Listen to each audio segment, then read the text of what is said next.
So what is so wrong about seeing your dad's junk? I mean, I don't want to do it. I have seen my dad's junk one time. Oddly enough, he was asleep naked.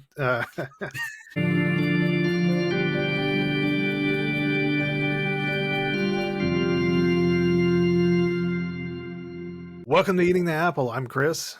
I'm Jeff. So if you saw our point 5 episode, I think is what we're calling it.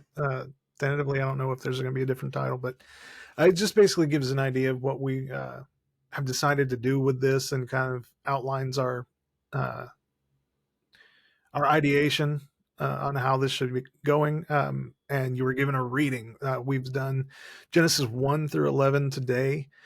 So we're not going to be covering all of the text. That's just too much to go over in one podcast. That would take up all of our time. So I've made some notes. Jeff's made some notes. We're going to, just go through it. So if you haven't done the reading, pause right now. Go Genesis 1 to 11. You can follow along with us, but we don't really have a set list of talking points, what we're actually going to talk about and stuff. Yeah, we're just going to be discussing Genesis 1 through 11, basically. We've read it, we've taken notes, we've done a little bit of research, as much as we think is necessary to gain a decent amount of understanding, and now we're just going to talk. Yeah, I'm taking a really layman's look at it. I am interested in it. I've done some extracurricular reading and stuff, but I'm trying not to let that permeate into what I'm doing too much, because I think the Bible should be sufficient for what we're going for. And, so far it's not, but we've only just begun. Yeah. So you want to kick it off? What Well, no, I think you perfectly encapsulated everything. I'm ready to just start talking about Genesis 1. I'm ready to start talking about the creation. So yeah, it's Genesis 1. God created, right? God created. That's pretty much in the beginning, God. That's what everyone likes to say, right? Like those 4 words, the most important ones, in the beginning, God. And so, yeah, that's kind of where we're starting. God created the heavens and the earth, sort of a memorism or a memorism. I'm not sure how to pronounce that word, but essentially, meaning heavens and earth, meaning everything, all that is known. Right? Have you come across that? I haven't, but it makes sense. I actually think that's kind of an intuitive reading. Yeah. That might just be because I was raised, in a Christian society. I was Christian from, most of my boyhood years. I think I was 13 when I first gave it up or whatever, but maybe a little sooner. But at the very least, I think that's kind of an intuitive. Yeah. And there's a lot of those throughout the text, a lot of these memorisms that essentially are meant to convey that everything is included. So don't read too deeply into the literal interpretation of these 2 things. When we say these 2 things, it's the alpha and the omega. It's the heavens and the earth. It's literally everything in between. So yeah. And so we're meant to intuit that at that point there was nothing. There was a beginning, and then there was the creation, right? Everything sprang forth, right? And so, yeah, then over the course of the next 7 days, God just went on a creation spree, right?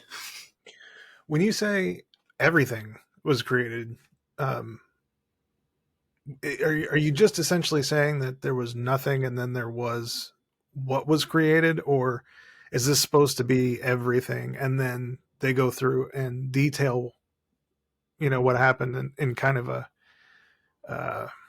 made up kind of way? I don't know. I don't want to be accusatory or anything yet, but was the 7 days of creation a retelling of what happened there in Genesis 1:1?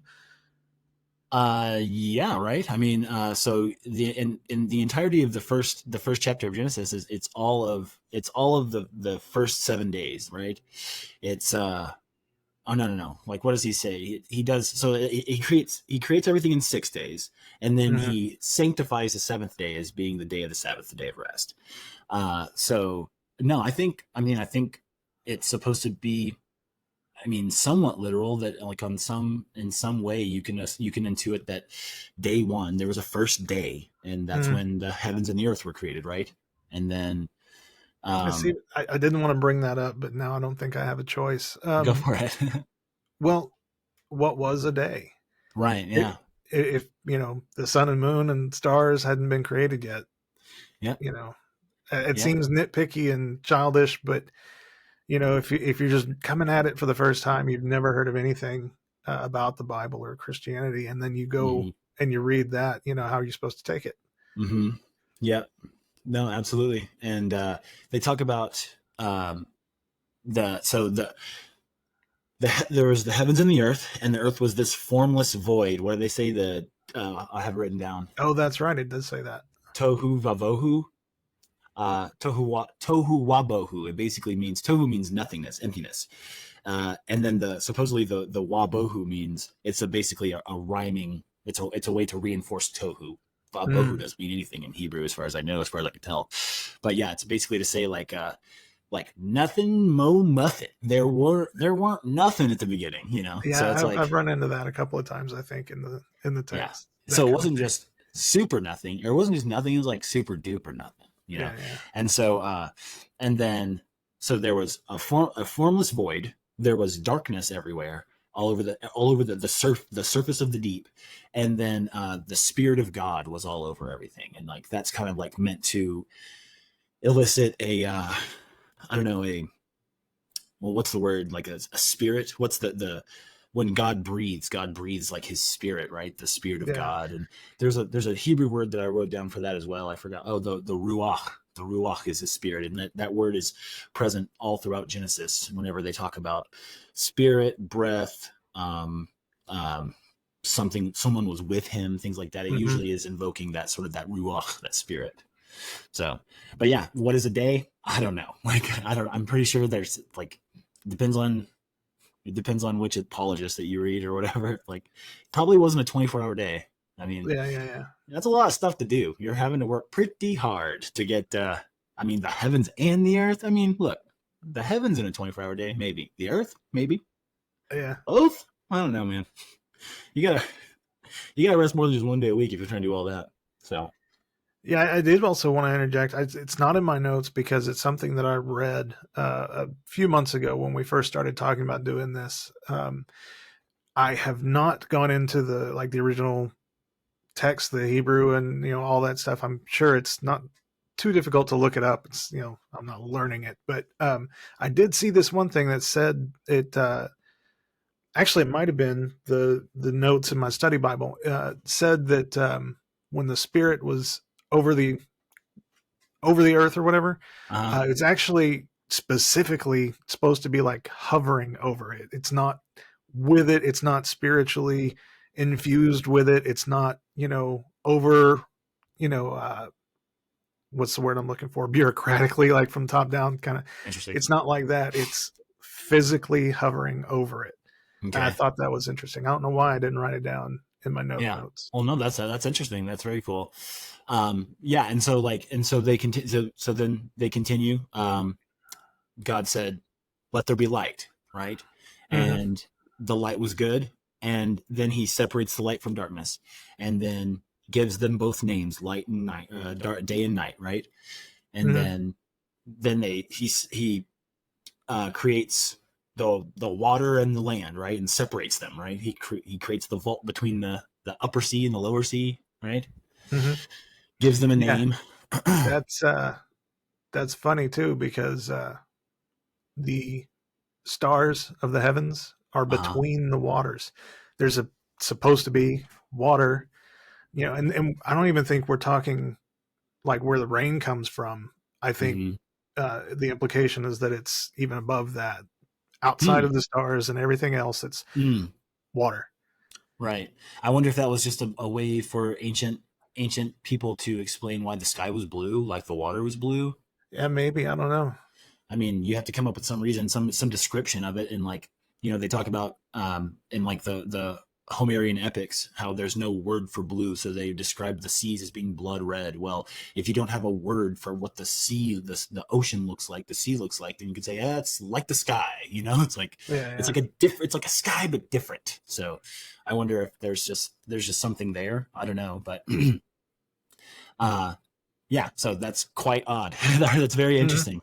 And then so creates day and night, gives them a name, or he creates and then he divides. So it's like Mm-hmm. created this thing, divided it, gave it a name. Created this next thing, divided it into land and water, gave it a name. Put the separation between the two different types of waters, so on and so forth. And then let's see, where else are we? And is that it? Oh, the living creatures. So the birds above and the animals below, right? So Mm-hmm. birds and then the fish, birds and like all the land animals and the fish and stuff, right? So again, he's creating and then he's dividing. Like it's kind of an interesting, back and forth, like a interesting way of Yeah, bouncing around like that that. is very interesting, and I'm gonna bring up some of that stuff a little bit later. Spoiler alert, later in the book, but I wonder why the fish and the sea animals and things are Mm-hmm. usually forgotten. Like there's mention Mm-hmm. of them, like you said, but like Mm-hmm. for the most part, they're just ignored. Yeah, Like they don't exist. yeah, that's interesting. The people for whom this creation story is aimed at, I guess, you don't really hear of them being seafaring or water dwelling folks. Like they're all Well, they.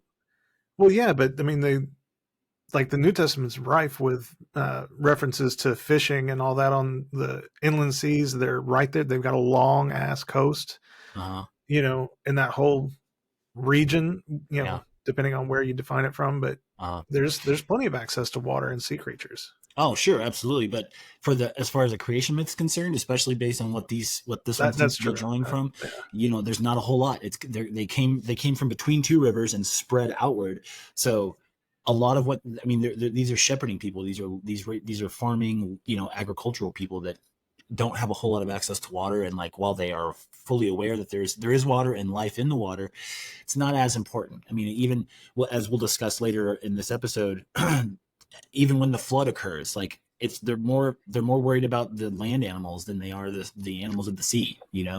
Like Yeah, I don't even think hardly the sea creatures are mentioned in that at all. are they not. That's I there don't you think go. so. That's great. Cool. I forgot. Oh yeah. So No, don't worry about those guys. so you talked about these people being shepherds and farmers and things like that.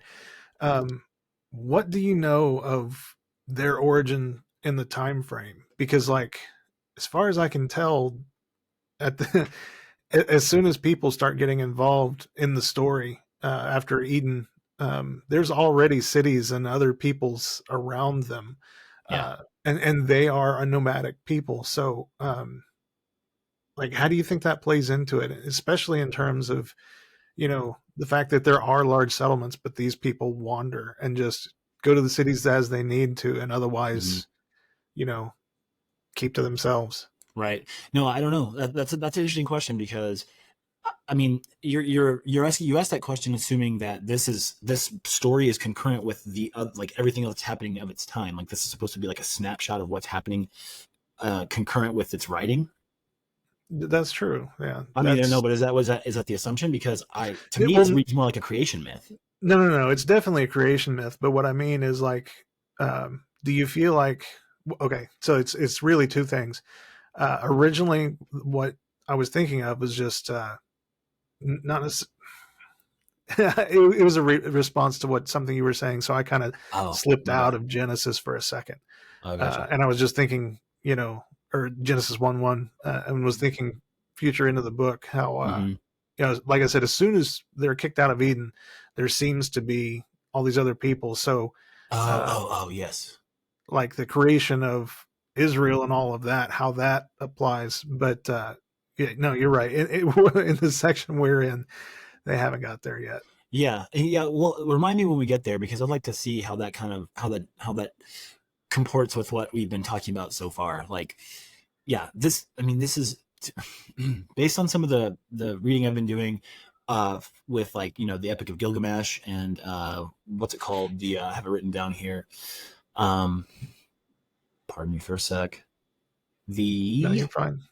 the Enuma Elish, the one that I texted you about the other day, where Marduk, the son of the gods, splits his mother in half and creates the world Mhm. out of those things. I mean, like that's very similar to what's happening here, and like it makes sense that you have a people who geographically are separated by from to the north or to the northeast and to the south with people with very distinct creation myths, and somehow those myths kind of become intertwined and become a polytheistic myths become a monotheistic myth that combines all these different elements. That you have, like I said, Marduk splits. I mean, we were talking about division. Splits his mother literally in half. Casts the one half of her up into the sky, the other half into the ground. Creates the skies in the. They talk about that, Nick.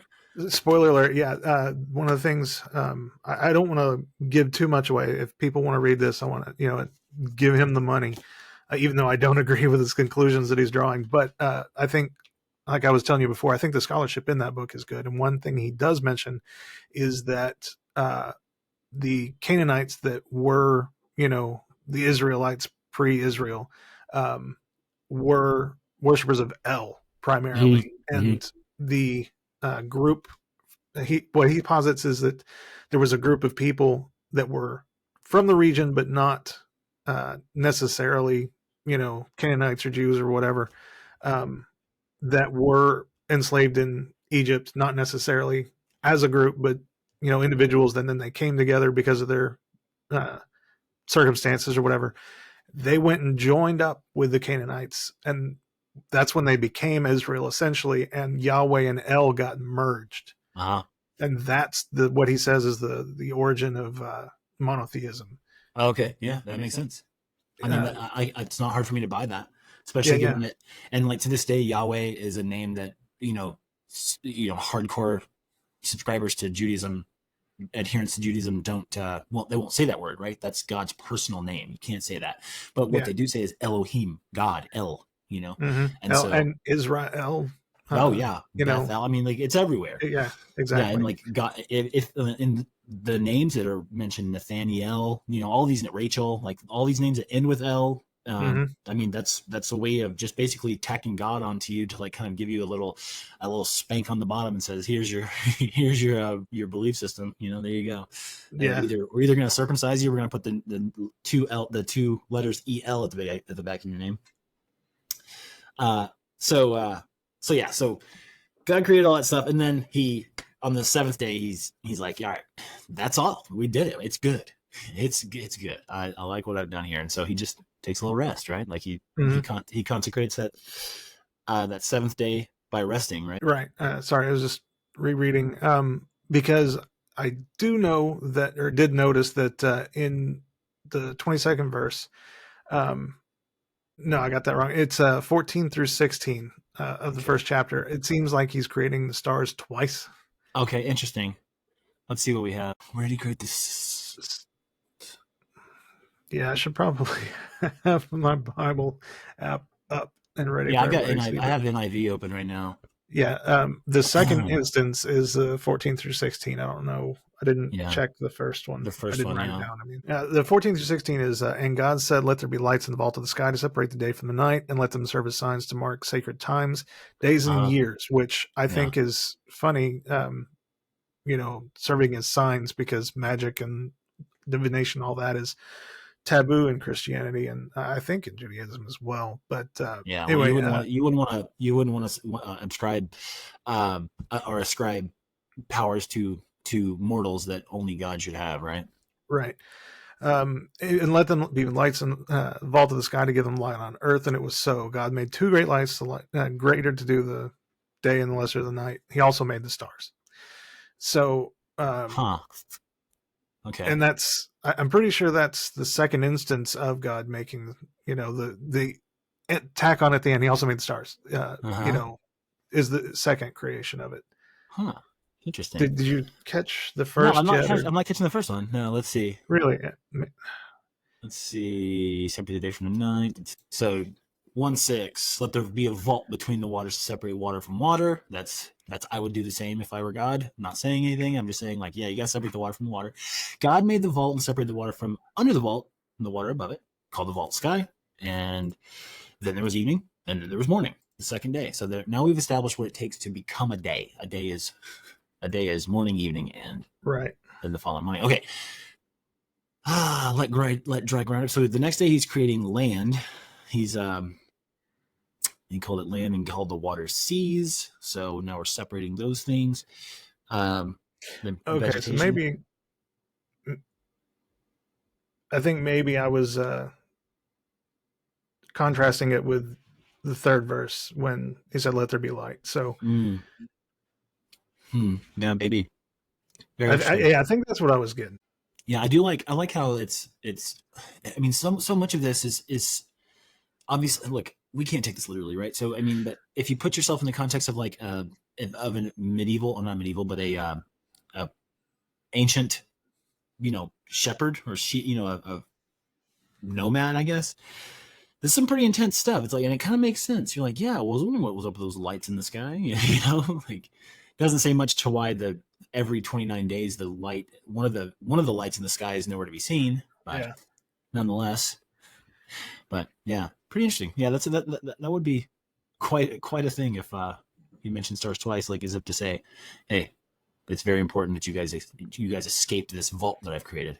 Yeah, yeah. All right, so we've done the 7 days. Hmm. Oh yeah, that's the other thing. It's almost to me it reads like these people were already practicing a Sabbath on the seventh day, a day of Hmm. rest, and so you basically you make these things sacred. You set them in stone to say that, well, that's actually divined by God. Like, so, keep on doing that. Like the day of rest you guys love so much. Nothing wrong with that. God said that's cool. So you know what I mean. Hmm. Um, all right. So moving on, I think. I think we got chapter one down. You good to move on to chapter two? Let me double check. Oh yeah, let's see what you have in your notes. Yeah, Oh, I've the got image. one for. Go ahead. You were talking about, you have some things written here about that you might want to mention. God creating mankind in His image. Yeah, yeah, I did want to bring that up because everybody says that this is monotheism. It's one God, but the language specifically does say, "Let us make them in our image." Hmm. That kind of thing. And like also mankind instead of just Adam or Adam, however you want to pronounce it. But I can let the mankind thing slip. It's an origin myth, but the specific language of us and our, just doesn't seem to comport with that. If you're going to make a strong argument against polytheism. Huh. Let me see. Let us make mankind in our image. Yeah, that's very interesting. In our likeness, so that they may rule over the fish and the sea. Huh. Yeah, and that is one Yeah, that's time very I didn't write down specifics, but I did kind of go back into the original, you know, through other people's commentary or whatever, and it does very explicitly seem like it's supposed to be us and our.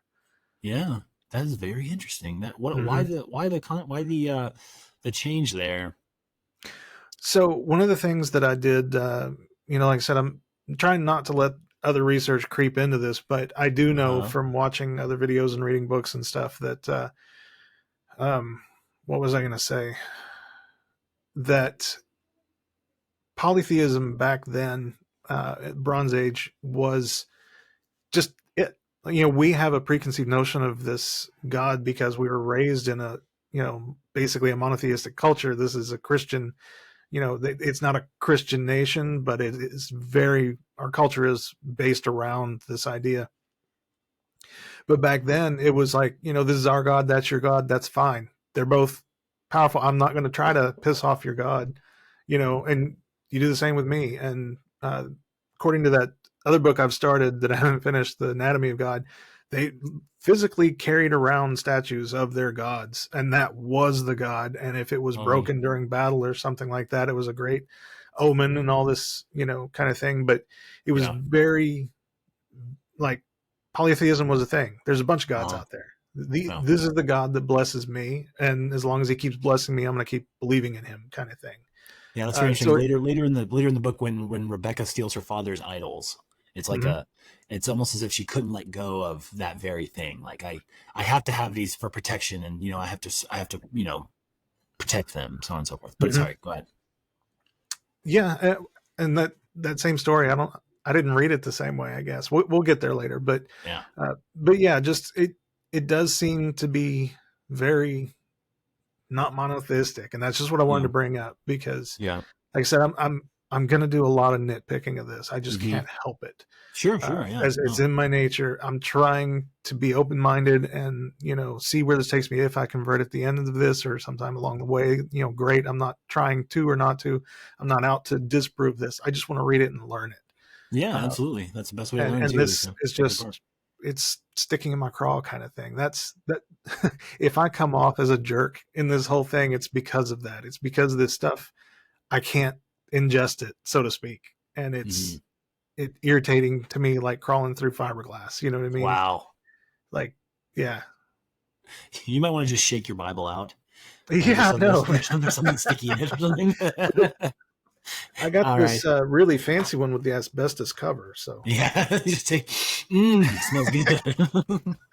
All right. So, all right, cool. Yeah. So that's an interesting point. I would love to. So the note I see here on the NIV websites I'm looking at basically says Genesis 1:26 when he says us and we and uses the plural pronouns, probably is a reading of the original Hebrew, the Syriac texts.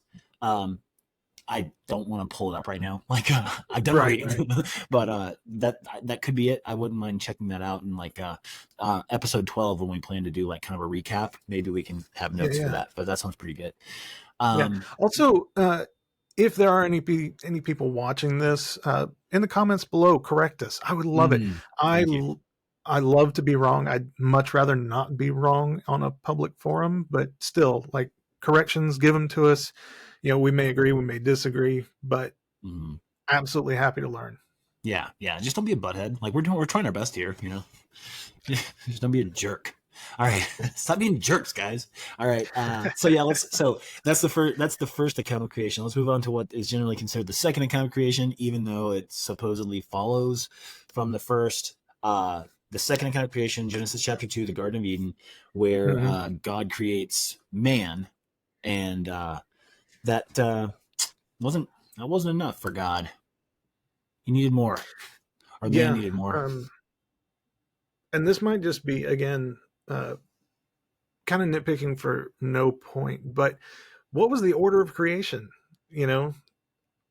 Like, because there's the two different accounts don't agree, and it may not be a problem because I'm trying to maintain just a plain reading of the text itself. I see it as a problem, but so this is kind of inserted. Well, supposedly this is kind of inserted on, I forget what day it was, but created the heavens and the earth. Then he separated the light from the dark. Then he he's put a vault between the waters and separated the land from the seas. Right. It was before it had first rained, before plants had been created, that he creates Adam. So it's from the dust, the settling dust that Adam has created. So I mean, it even says here in chapter 2, it said no shrub had yet appeared, no plant had sprung up, and so on and so forth. And it was after that, after he ruached all inside of Adam, that he began to breathe, and then he created for Adam a garden. As far as when, like, I mean, that's the chronology as far as I can. Well, but does that not get you there? No. So in 111, he creates the vegetation, plants and seeds and all the fruit and everything else. And then he doesn't create man until verse 26 on a different day. But in chapter 2, it's man and then plants. Yeah, that's interesting. You see what I mean? Yeah. Huh. So I wonder if even Eve comes later. Like in chapter 1, it talks about let us create them, male and female. He created them, and then after that, Eve is created separate. Yeah. No, that's very interesting. It says he created the birds of the sky and the creatures of the sea and every living thing. Let's see. Yeah, and then the living creature. Yeah, I mean, it seems to work. But let me see. Oh, it says then, or let us create mankind in our image. Yeah, that's an interesting thing. Like, I wonder, there are several instances throughout Genesis where the authors, so I mean, supposedly, I mean, for believers, these are all the books of Moses, right? The 5 books of the Torah are the books of Moses, supposedly written by Moses. But what it's clearly separate authors or different authors have taken passes at this and like inserted passages to like help bring context or clearness to the previous text or to the surrounding text. That could be the case here. But yeah, that's very interesting. Like, go ahead and throw in that we're going to create mankind in our likeness here, Mm-hmm. and that could be why it sticks out so much. Why there's such a odd way that it doesn't really flow well, where he goes from God saw that everything was good, and then like, let us create mankind in our image, and so on and so forth, where it's like, well, we need to put this in here real quick because otherwise it's not really going to follow, and then it does what you say, where it's like, I mean, yeah, but like, it just seems silly that of all the things that was left out, that's what they chose to sneak back in. yeah. I mean, for I can't tell what choices were made for the sake of brevity and what were made for the sake of clarity. It's sometimes it's like, well, there's something else that must be happening here, and then other times it's like, well, give me something. Like, or like, why are you continuing to repeat the same thing over and over? Like, we haven't really gotten there yet, but that's basically a criticism of several other things that happen, from now. Yeah. So, what do we have? So, how does God go about creating Eve? You mean the actual? I'm sorry, sorry about that. The actual like how she was made, like taken from a rib or whatever. Yeah. Like, why would we even need? What was wrong with Adam that he needed a part? Do you remember what it says? I don't know. Like when I was a teenager and like I had given up my faith at that point, and I was exploring everything else. I kind of took the attitude that I don't know how to word it, but I was against God. If there was a God, I'd be against him. And so I took a snarky kind of view of this. Like it says that he paraded all the animals before Adam, and no suitable helper could be found, so he made woman. And that kind of lended itself to a sexual connotation. And I don't believe that's the case. That was just 15-year-old me on all my hormones and everything else. Driving me towards sex stuff. But I think, I'm not positive, but because of the translation to whatever language to English to a different version of English, I think it was kind of a pun, because there's lots of these things. You talked about the names of God, naming things something because this happened or whatever. God is given a name at one point. I don't want to spoil it. We'll talk about it when it comes up. But I think it was kind of a pun. And it says specifically that woman was made out of man. That's why she's called woman. Now, the etymology of man and woman don't mesh up like that. But I'm wondering if maybe that was kind of a pun, a play on the language when it was made. And that's why she was made from the rib, because it came out of him, and the name works with it. I see. So like, were she to be created from something outside of man, she wouldn't have that sort of like suffix man on her demonym, right? Or whatever. But whatever the original, not in English, Right. Well, even then, it seems like it's more of a creation after the fact. You know what I mean? Like oh yeah, absolutely. So I mean, it's just like it's another post hoc rationalization than it is a well, and this is why it's called an actual reason. I mean, this we said it before. It is a creation myth. I think everybody knows that. There are people that take it literally, and that's why I'm nitpicking, because you can't take this literally. You really can't. Yeah. But it's a creation myth, so none of this really matters. It's not going to affect my belief one way or the other. You know what I mean? Yeah. So that's good. So I guess there's really not a whole lot more to say. God creates Adam, then he creates all of the animals according to their kind, which we don't really have to get into. If we want to, we can. No suitable helper. And so he creates Eve. Now, what's interesting is he forces Adam to fall into a deep sleep. That's so interesting. It's interesting to me anytime God intervenes, because if Adam was real, if Adam was a living being, Hmm. then why not just wait for him to fall asleep? You know, like you have to force him to fall into a deep sleep, unless he's essentially performing surgery. He's removing a rib. Yeah, yeah, he's yeah. If you think about it like that, like he's the physical act of having to remove the rib and all that stuff. Mm-hmm. Yeah, that's an interesting thought. That's not something I'd considered before. I mean, God, that would thus make God the first anesthetist, I suppose. Like Yeah, I he's mean, like, go, so lays him down. maybe it's just our modern conceptions of God and what I was, taught for all those years and stuff. But it just seems so silly to me that God would have to do something like that. He couldn't just there's woman. Yeah, exactly. And like, or there's still dirt laying around, man. Like you haven't covered Oh yeah, yeah, everything with grass. Like it's just dig some or pull the grass out. But there's a lady. yeah. Uh, and then finally, the Well, reason why, go ahead. well, I was just gonna say what was the reason? I'm interested now. What? So I was just gonna say the reason why, uh, the reason why we separate from our mother and father is because Eve was separated. Eve was created from Adam, and then but they're two separate things. We're created from our parents, but then we leave to go be with our wife or whatever, right? Well, as man, we leave Yeah, to go become one flesh. that was one of my notes. Like, Oh yeah, what what was the purpose? I mean, they. I think what you said kind of makes sense, but I'm gonna have to think on that some more. yeah. Like, because my initial take was just, you know, so you didn't make woman at first, so marriage was not a priority for you, and then Mm-hmm. you made woman, and all of a sudden, marriage is why. Yeah. Why or not why we have woman, but because of woman we have marriage, and you have to, essentially. Yeah, I don't. Yeah, I'm gonna well, have to so think.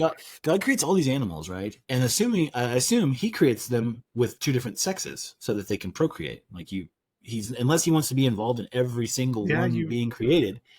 But then he gets to Adam, and he's like, well, He's created in my image. God looks around, and he's like, there's only one of me, so there's only one mhm. Adam. And then but none of these animals can help Adam do whatever he needs to get done. I guess I don't know what he Yeah, needs. and I don't know what else needs to be done, because Well, he's living in the things Garden that of only a Eden. wife can do. You know what I Oh mean? yeah, see, and that's And so God's like, I forgot. He's like, I don't need that. I've got that. Adam needs this thing. So for him, we will create this thing. And and so that they're a partner. They're from one thing and separated, right? Um, and then yeah. So why do we leave? We leave our mother, we leave our father and mother, and are united to our wife, and they become one flesh. Yeah. So why do we do that? It's maybe and so the animals don't do that, right? The animals aren't bonded one to one until one dies, and then the widow sheep has to like just be like, leave me alone, I'm a widow. She wears a veil. well, That doesn't happen. some of them do that. Oh There yeah, are maybe. monogamous animals out there. Fair enough, but it's law that man is monogamous. Well, at Yeah, least right now. Right now, well, no, we'll no, see. no, no. That's not specified. If you want to read into the one flesh thing, you can, but it's Yeah, not what that's it true. That's true. I mean, some things you can read into, some things you can't. You can't go too far. Some of these things it's poetic. Some of these things, like, hey, I said one flesh. We'll learn later that Jacob becomes many flesh. Like Oh, it's Jacob. not just Jacob. Oh yeah, definitely not. But as far as like I mean, all the lineage from Adam through Joseph. This whole reading, I made special note. There's not Mhm. one single traditional marriage, biblical marriage. Uh, Huh. they're all, sleeping with slaves and Yeah. has concubines, which were probably also slaves. You know, Yeah, and it often, I mean, it's often allowed, Anyway, yeah. So it's anyway, yeah, we'll get there. exactly, yeah. And So then go ahead. no, I was just going to move on to the serpent. And Well, real quick before the after serpent, yeah, Adam and his wife were naked and they felt no shame. It's very important that we mention that they were naked. They didn't know it though. They didn't know, and even if they did know, if they were like cool with it, like whatever. yeah, So anyway, I get naked all the time and feel no shame. Like yeah, there you go. I wouldn't say I'm a nudist. I have no desire to go out be around other naked people. But Uh, like if I didn't have to put clothes on in the morning and walk to the mailbox, mhm. I'm there. Yeah, well, I guess I guess you've never encountered a talking snake. So Yeah. anyway, what happened? What does the serpent do? What's the whole deal with the Okay, serpent? so I'm gonna start by reading this little passage. This is 3:1. And again, this is the NIV. I What I'm doing when I'm reading this is I've got the NIV in front of me and I read it, and after I'm finished, I've got it on BibleGateway.com. You can line up several different versions side by side and read them all together. But I only really focus on the NIV because it's easy. Yeah. And then when I get to the bottom, I'll check the footnotes on all of the versions that I'm checking. And if I find anything interesting, I'll go back and reread them in the other versions. Or if I have some confusion or difficulty with a passage, I'll go to the other versions at that point as well. But just know that I have checked these other things, but what I'm reading from is the NIV just because it's easy and it's there. So Genesis 3:1 starts with, now the serpent was more crafty than any of the wild animals the Lord God had made. He said to the woman, did God really say you must not eat of any tree? Or, yeah, you must not eat from any tree in the garden? So essentially, one of the notes says that the great deceiver clothed himself as a serpent, one of God's good creatures, and then he insinuated falsehood, blah, blah, blah. It seems ambiguous to me whether the snake or the serpent is Satan or just an animal. If it was Satan, why are all the serpents cursed to crawl in the bellies and eat dust, which they don't do, by the way? And if not, why do people say it is? And what would the serpent's motivation be other than telling the truth? Because he did tell the truth. God said, you eat this in this day, you'll die. And they didn't. Mm-hmm. So I think from a literary perspective, so we've imbued the serpent with qualities of Satan later, but there's no Satan in Hebraic antiquity, right? Like there's no like evil angel, right? So like it's something that sort of came about whenever with like Greek influence and more modern New Testament interpretations. But yeah, as well, far as I can, I think if I remember correctly from when I've read the Bible before, that later in the Old Testament it does become more of a personified evil a little bit, but okay. like Satan was originally, I think, just supposed to tell God, hey, this guy took a bite of the apple, that kind of thing. It wasn't really, he was an accuser, not a personified evil. Later on, of course, it becomes it, but I think again, talking about the polytheism of the area, I think, like Baal and Marduk and all these other gods became conglomerated into this, evil. There was Satan, this this figure from the Old Testament, and because this is a Hebrew kind of origin story myth area, Satan became the great evil, and then all the other ones became his demons. And then later on, like in the New Testament, is when Satan became an active like evil. I'm trying to deceive. I'm trying to win souls away from God. That kind of thing. Yeah, I could be wrong about that. It's been a long time, but I mean, I think it's a fair interpretation. I don't see why that couldn't necessarily be. I like. I mean, to me, it reads more like it reads. If we're putting ourselves in the context of these ancient people trying to understand like how like the rules, the etiology of the why we live our lives now, like you know what I mean. It would make sense to have something that's going to lead you to temptation. Like you have clear and defined rules, and you have a single God from whom those rules were set. Everything else is temptation. Anything that that isn't prescribed by that God is trying to lead you away. So it could be the serpent crawling on the ground and slithering up the tree, whispering things into your ear. What were you told? Oh, I was told we didn't say we couldn't eat from the tree, and it didn't say anything about us dying. He said they would certainly die. He's like, but what exactly did they say? You know what I'm saying? It's almost as if it's like a cautionary tale to say, don't read too much into this. Don't do what we're doing now. You know what I mean? Don't question it. Just be like, I can see it that way as a moral kind of prescription. But again, like I said, you can't take this literally. Yeah. And that's what sticks out to me, is doesn't, it doesn't really make sense. Yeah. I mean, sure.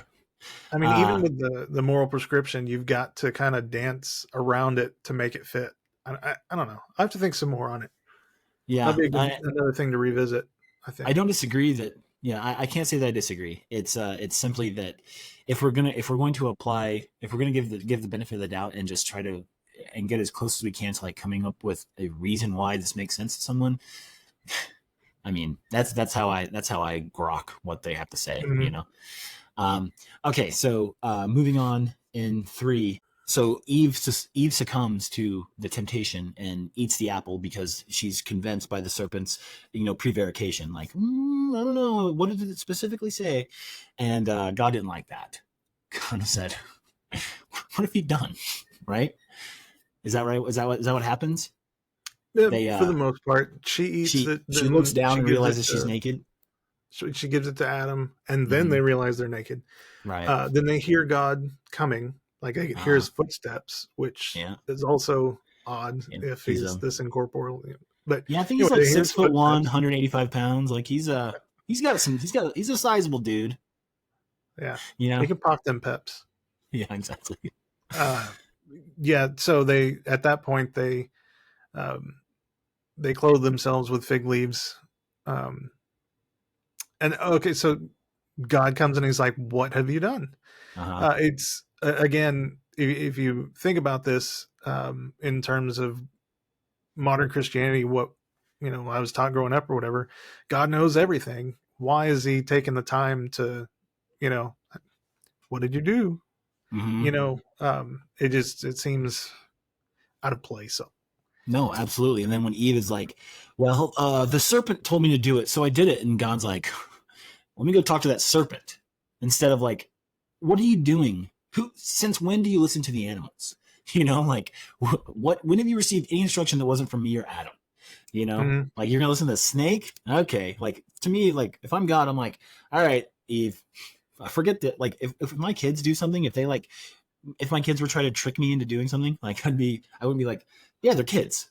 They're animals. Yeah. Not my kids are animals, but like, these animals are not humans. Like you guys are exalted. So you're going to make me, I mean, now I'm gonna curse this snake, and then then Mhm. I'll be right back. And then he curses Eve and Adam. Right? Yeah. And so what does Eve get? Eve gets it pretty bad. She is gonna have painful childbirth, right? Mhm. And Adam will rule over her. She will be basically less than her husband, right? Yeah, absolutely. And Yeah. on top of that, he's prescribing that her desire will be for him. You know, Right. she's not supposed to have any other hobbies, I guess. Right. Yeah. He doesn't say that to Adam though. Interesting. No, he He doesn't. doesn't say the same thing. So and then Adam, he's cursed too. He has to work the ground. He's gonna hurt his back. Woo! He's gonna eat those Yeah, and plants. I didn't write it down specifically again, but one thing that stood out to me was he says that you're going to have to eat plants now, like he wasn't already. I, Well, he might have just been eating animals. Yeah, I that's get interesting. it does say in the earlier account that all these plants are for you to eat. So Interesting. and then he gets kicked out and is like, you know what, you're going to have to eat plants, dude. I Sorry. wonder if the part of eating the apple was like how weird and foreign that was. Like an apple, what kind of meat is that? Or it's like it's a plant. And he's like, that's pretty weird. Yeah. Should I be cursed to eat this apple, this red delicious apple? Okay, Just so leaves. and then I Wipe guess my like ass with these leaves. it's and so then they they are essentially cursed to have a life cycle, right? That's the thing, is like Hmm. from the ground you were taken, from the ground you return, or whatever. And yeah, and and so that's when he gets named. So Adam was always named Adam, right? And Hmm. then that's when Eve receives her name. Like I don't, what was her name before? It was something. Crap, I forgot. She had a name. Not in the Bible. I I don't think it was I don't think it was biblical, but she had like Yeah, I was a gonna say word, that's a term that Hebrew that like the what's the term for the Hebrew study guides, the teachings, I forget what they're called. They're extra biblical. I forget what they're called. Yeah, I don't remember. The term starts with an M. But anyway, Eve had a title, if not a name. But then she gets named Eve, which essentially means the mother. Like she's given a name that basically denotes like what she's good for, rather than like who she is. Right? Mm-hmm. She's like, you are just fertility. Like you're just there to procreate. And it's kind of a shameful thing. Yeah. So yeah, but then God made him some clothes, so that's nice. Yeah. If we want to jump to the part again with the serpent, Yeah. because there's a note in the Catholic version that I thought was interesting. Okay. God says, he's cursing the animal, crawl on your belly, you're gonna eat dust all the days of your life. The woman's offspring are gonna crush your head, whatever, with their heel, which I'm curious about the significance of that as well, but I was going to look into it later because there wasn't enough to talk on it. But the note in this Catholic Bible says that the biblical tradition uses a serpent to represent Satan. Yeah. The divine punishment is aimed at the demon, which, like I said before, is something just kind of stuck out. But it specifically says, on your belly you shall crawl and you shall eat dust, is a customary Semitic way of describing enemies defeated in battle. And I thought that was an interesting take on it. It makes some sense at the very least. That's I really would cool. say it's, I would accept it as correct, but I just thought that was interesting. Yeah, I dig that a lot. That's really neat. I wonder if let's keep that in mind, because I'm sure this is all just setting traps for the reader as we continue, Okay, so then they have some kids. They have Cain and Abel. Cain, in a fit of jealousy, slays Abel, right? Abel's a shepherd, Cain's a farmer, and they present offerings to God, and they don't like that, and God, to God. Am I right? And yeah. I'm sorry, I'm jumping ahead. Okay. To and then find our place here. So God accepts and likes Abel's offer, but doesn't care for Cain's. And Cain just becomes red with jealousy, and I'm assuming using tools of his profession, kills him. So that's pretty interesting. So they're in verse 7, which is right where you're at. It says, if you do what is right, will you not be accepted? But if you do not do what is right, sin is crouching at your door. It desires to have you, but you must rule over it. And I found that interesting because it's not the traditional concept of sin. I'm not saying that sin is an actual thing crouching outside your door or whatever, but like it's not something you do. It's something that can get you, like it's a spirit or a demon or, something to that effect. Yeah. And when Cain says, so after that little bit of interjection there from the Lord, Cain's not dissuaged, right? He's like, okay. He's like, gotcha. He's like, hey, Abel, let's go to the field. I got something to show you, right? And he kills him. And then what do you make of the fact that it says Lord, but that God asks Cain, where is Abel? Do you think he knows? Is he trying to get him to admit to something? So I'm leaning strongly towards the idea that God was a person, an actual being, not this omnipresent, omniscient creature back then. Interesting. I'm leaning towards the idea that he may have been supernatural, but he wasn't all of these things. And so it may have been, even in that case, it may have been that this was just a setup for Cain to try to make his case. And so later on, when telling people how they should take their morals from this, they could use it as an example.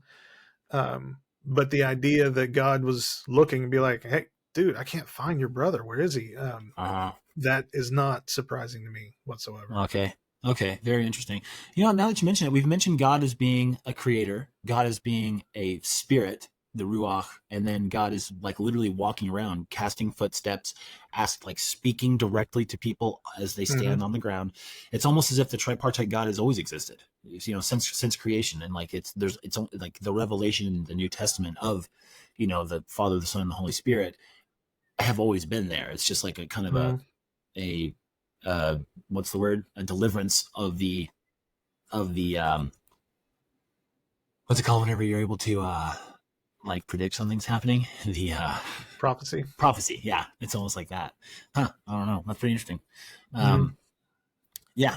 So God, he's so mad. He's so mad that Cain killed Abel, but he said, he's still gonna protect him. He's still gonna look over him, right?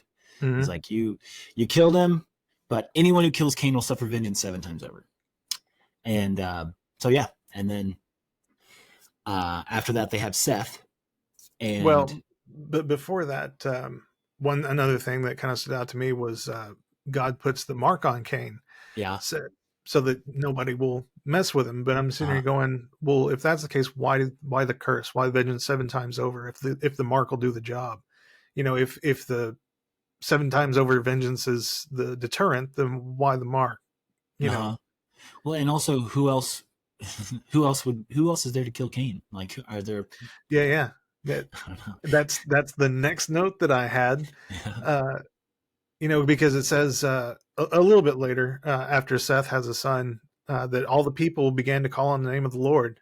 All, Uh, there's like 7 people. I mean, yeah, yeah. I mean, and and some Lamech of them got it knew on. God personally. Uh, I mean, yep, yep. That's weird. Lamech said to his wives, "Ada and Zillah, listen to me." And it's like, who are they? I don't remember seeing their names before. Like yeah, yeah. you can just conjure these wives. Like, okay, yeah. So yeah, then they have Seth, and Seth has a meaning. God means God granted me a child in place of Abel. Hmm. Yeah. So Yeah, and that's what I'm saying. Like, again, I don't want to get into it because we're going to get into it at some point, but people give names to God. It's not just these people and things. And I named him this because this happened, or this is the place where this happened, so I'm going to call it that. yeah. But they also give names to God, and the names of God having power is a very specific thing, and it's just a theme that comes up a lot.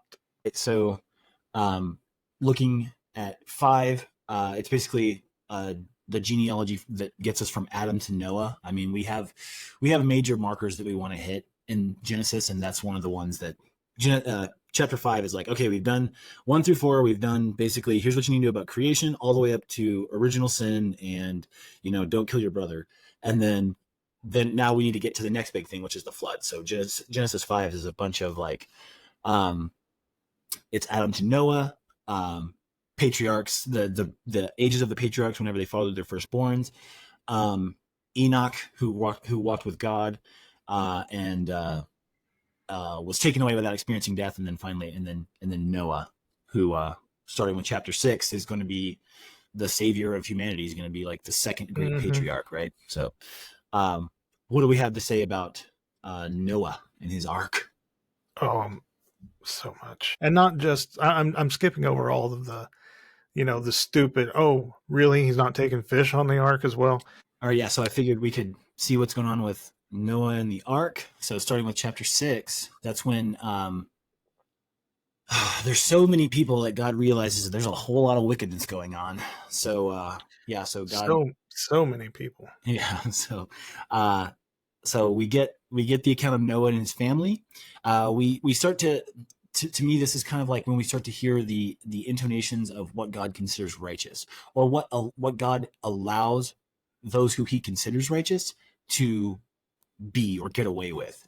Whenever I hear the word righteous, I don't necessarily think of the type of people that these people end up being. You know what I mean? Like, Hmm.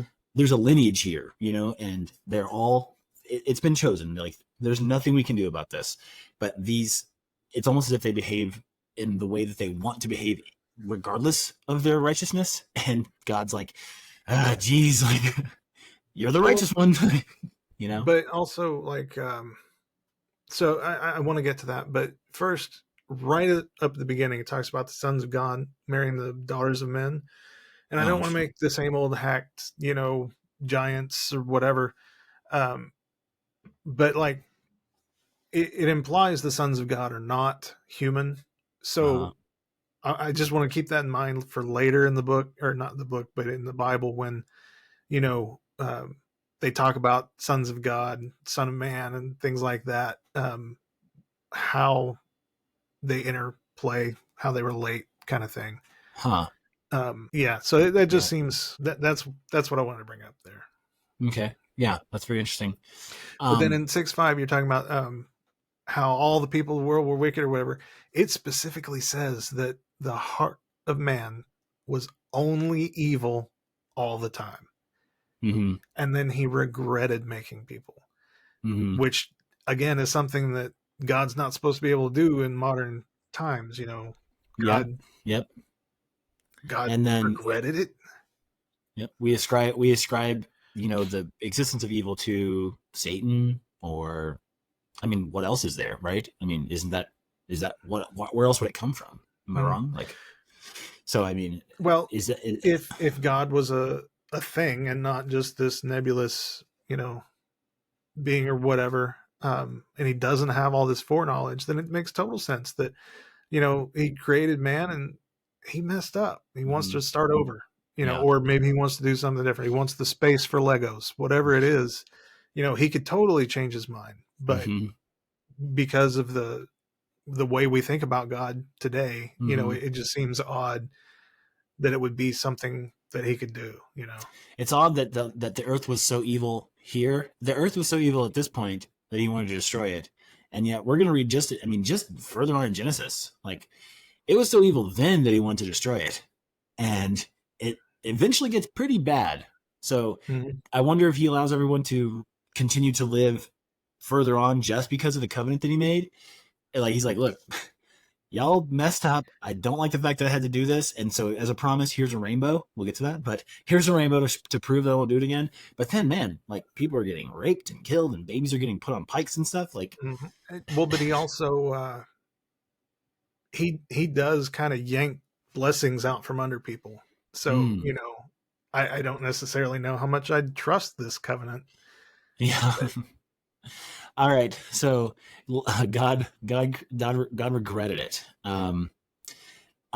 So the current incarnation of God, like I don't know, I'm using what we're doing this project as a way to actually formulate my idea of God. I really don't know. Like, how would we how would we reconcile God destroying the earth because he regretted creating life with um, God as we know it today?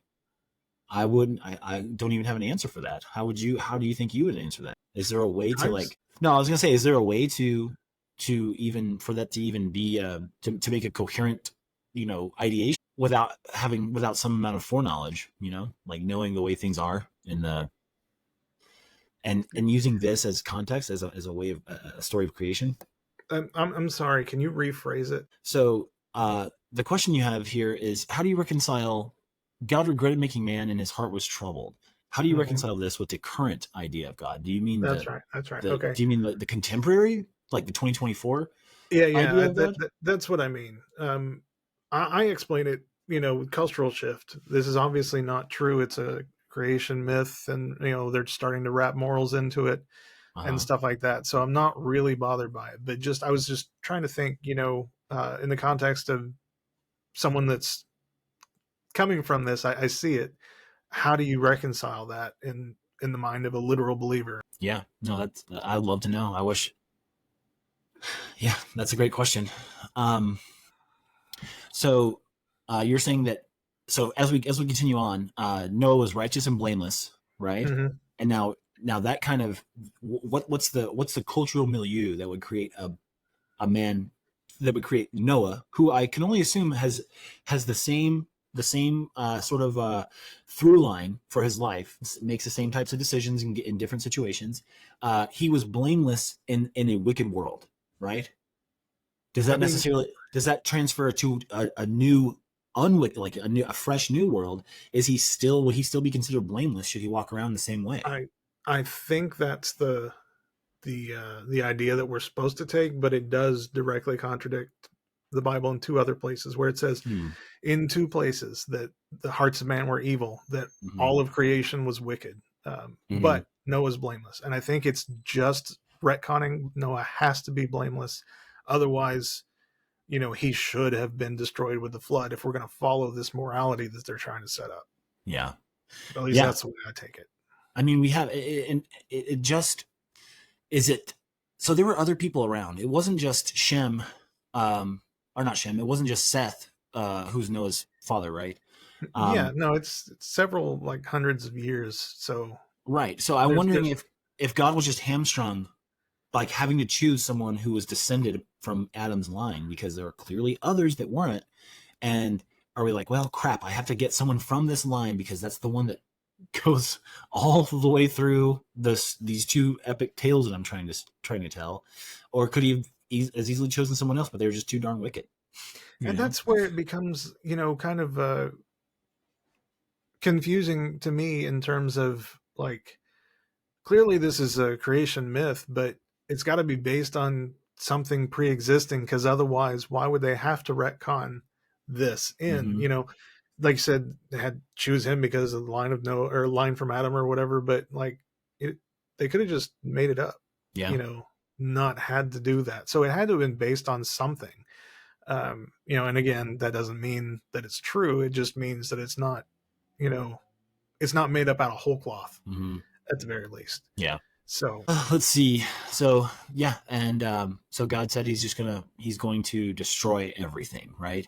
mhm. Let's see. So he instructs Noah to build the ark, and let's see. Yeah, and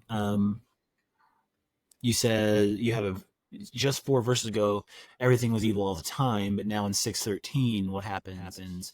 I'm gonna put it into all people, for the earth is filled with violence because of it. Mhm. Uh, yeah, I'm going to destroy both them and the earth, which is interesting. The earth. Before, at the beginning, heavens and the earth implied everything. And now Mhm. we're going to destroy the earth, half of everything, And like, so does that just mean the things on it? Because that's kind of what we get. We get, I think it might be just be hyperbole. I think he's just going to destroy all the living things, you know, right, right. and, So the and then just using humans. Earth as to encompass all of that. Like, So I if, don't think he's destroying granite, you know. well, that's a great point. If a god, let's say that a god came before us right now and said, "I'm going to destroy the earth," the way we would interpret that would be that the rock on which we're floating through space is going to be no more, right? And not necessarily for all intents and purposes. Like, well, Right, if you but destroy my family, I might as well destroy the earth.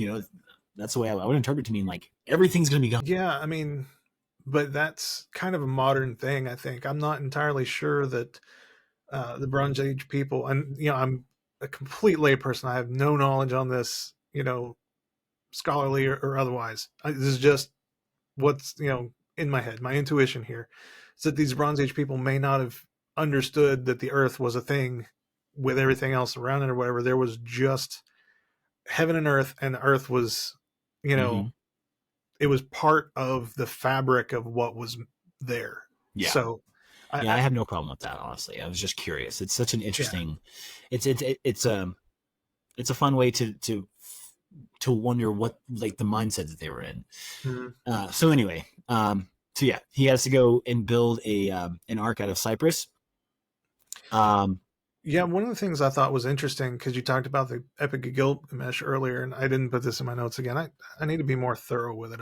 I thought this stuff wouldn't come up, but that it says cypress, also gopher wood, other things are mentioned in the various commentaries and stuff that I read.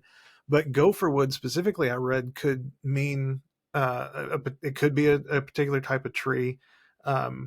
There's also the fact or the idea that it could be a square, like sawn wood. So you've got, 6x6s or whatever.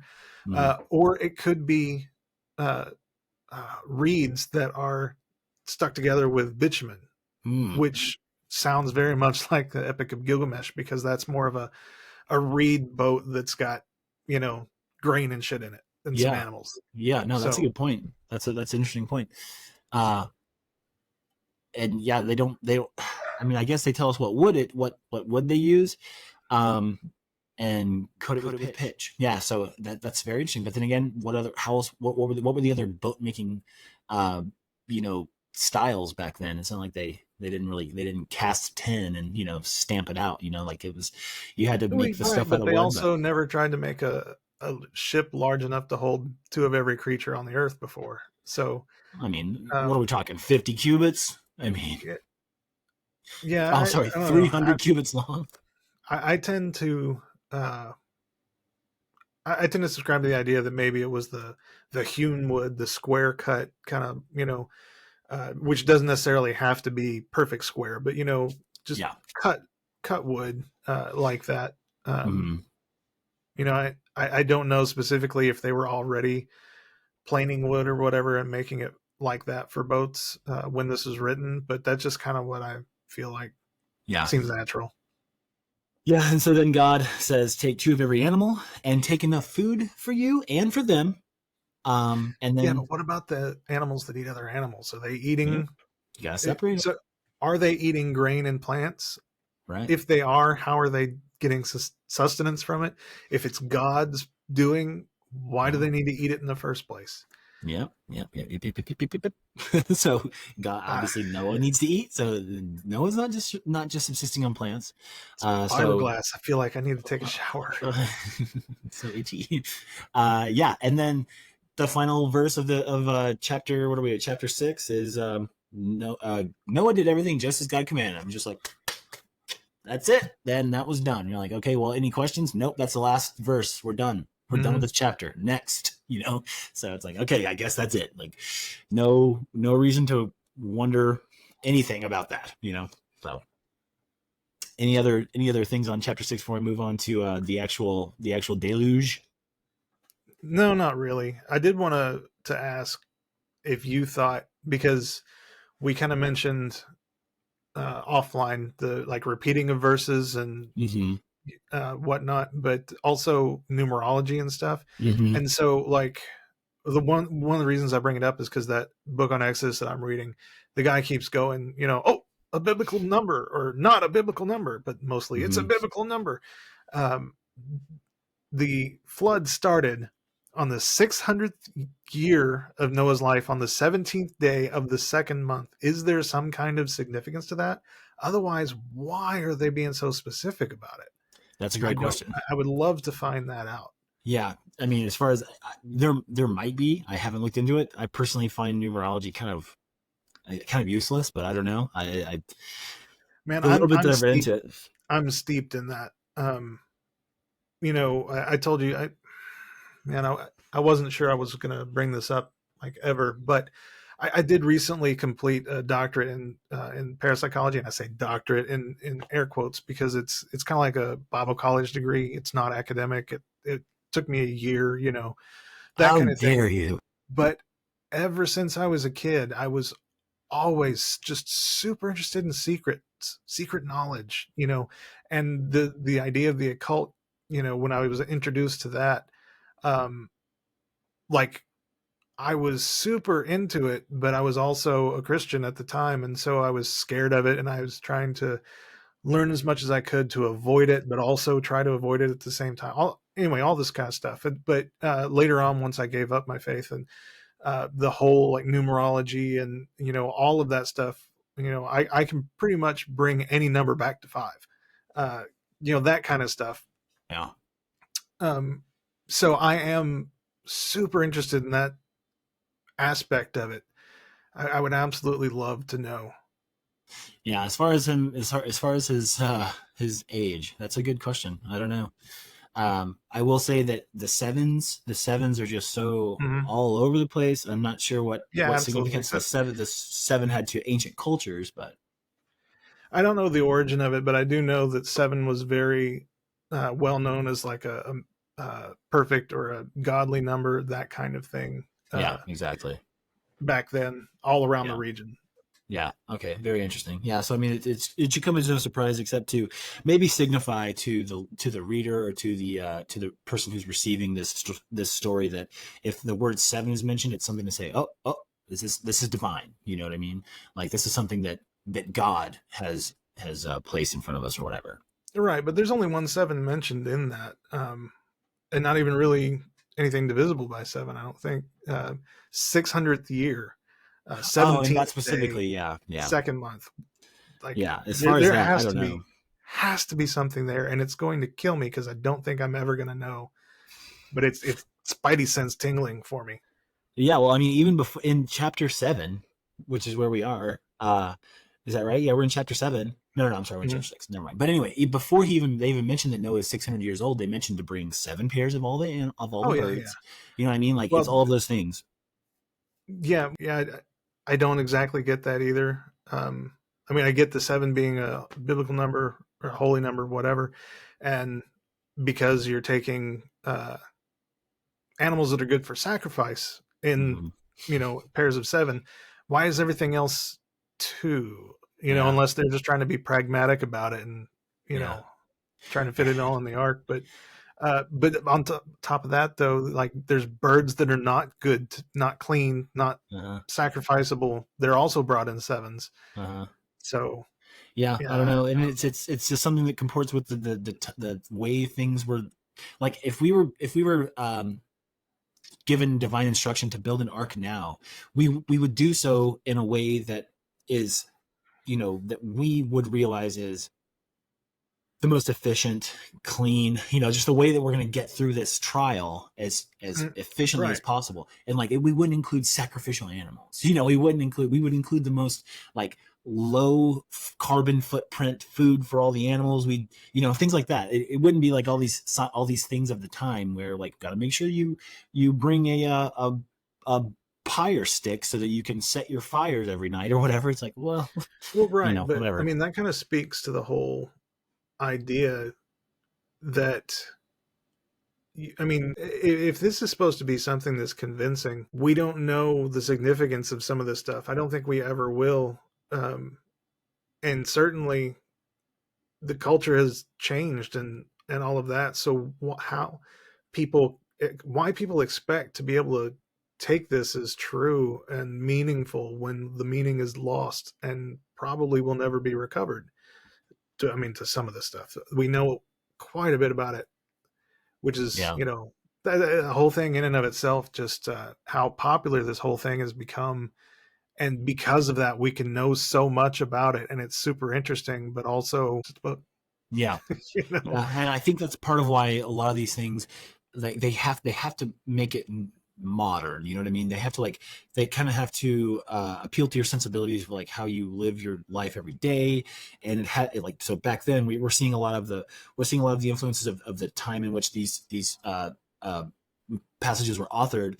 But we're also, as the translations continue, we're seeing a way that the language is made more current and mm, more appealing to the readers of the time, the contemporary reader. So yeah, and so I think that's one way of keeping it living that way. mm, So anyway, as we were saying, um yeah, they flood the earth, right? Everything gets deluged, and everything, let's see, what does it say? Everything on dry land that had the breath of life in its nostrils dies. Everything on mm-hmm. the face of the earth that was wiped out, people and animals and creatures that move along the ground and birds were wiped from the earth. They cannot fly. But they And don't oh, mention the fish. yeah, the fish, they're fine. Well, Only Noah was left. it doesn't say one thing either way, which is what I think Yeah. is funny, because you would think people, if they're thinking about fish, would Uh-huh. be like, well, what about fish?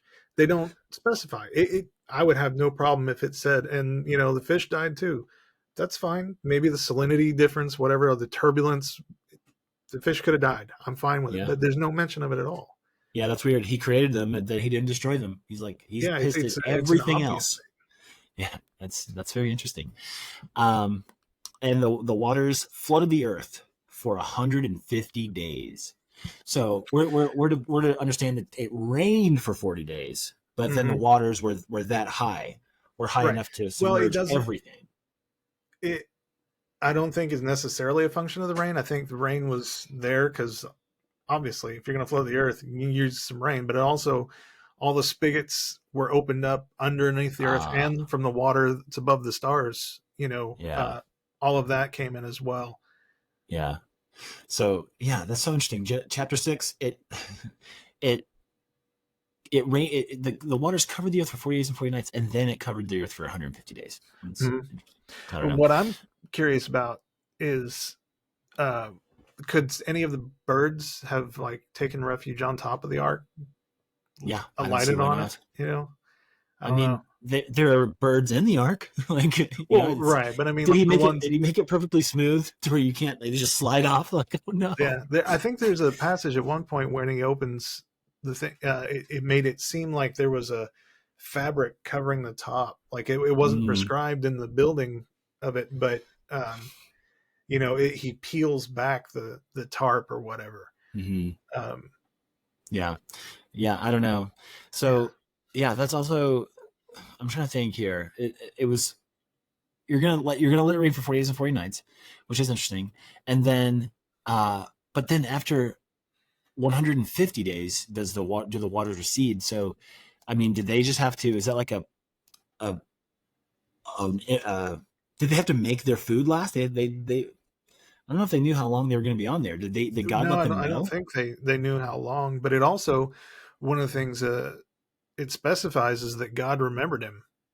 So Right. it's like God's sitting there going, "Oh shit, Noah," and starts to drain everything.